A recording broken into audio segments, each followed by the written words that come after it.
Before the World Cup became the most powerful sporting event on Earth, its very first final in 1930 nearly collapsed under pressure, tension, and chaos from every direction imaginable. July 30th, 1930. Montevideo woke under a cold gray sky as thousands of supporters began moving toward a stadium that had barely been finished in time. The world outside was collapsing into economic disaster, and yet, inside Uruguay, a nation prepared to host something no one had ever truly seen before.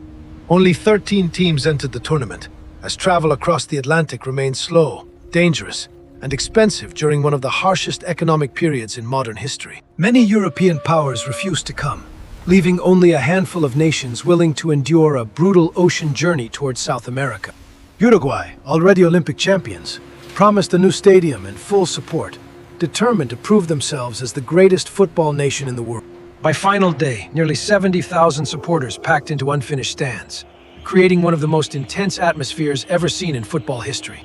Outside the stadium, police searched fans for weapons, fearing violence between two fierce rivals about to meet on football's biggest stage. Uruguay and Argentina were more than opponents. They were neighbors, rivals, and proud nations unwilling to accept defeat in front of the world. Inside the tunnel, arguments erupted as both teams demanded to use their own football, refusing to compromise before the match even began. A strange agreement was reached.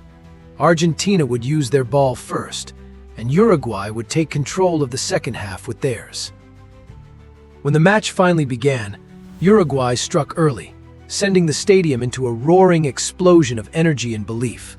Argentina responded quickly, regaining control and scoring twice, silencing the home crowd and shifting momentum entirely before halftime arrived.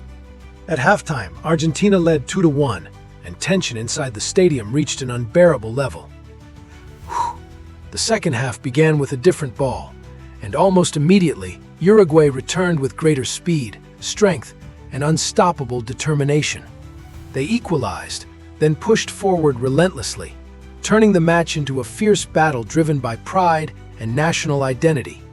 Moments later, Uruguay scored again, taking the lead and shifting the entire energy of the stadium into pure, uncontrollable chaos.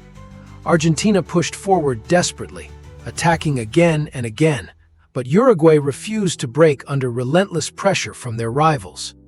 In the final moments, Uruguay scored their fourth goal, ending the match and sealing their place in football history forever. The final whistle confirmed Uruguay as champions, and the stadium erupted into celebration that spread across the entire city. Montevideo celebrated through the night, with streets filled by thousands of supporters singing, shouting, and honoring their national victory. Across the river in Argentina, the defeat sparked anger and heartbreak, showing just how much this match truly meant. From unfinished stadiums, economic collapse, and fierce rivalry, the first World Cup final delivered something unforgettable. And from that chaotic beginning in Montevideo, the greatest tournament in football history was born and would change the world forever.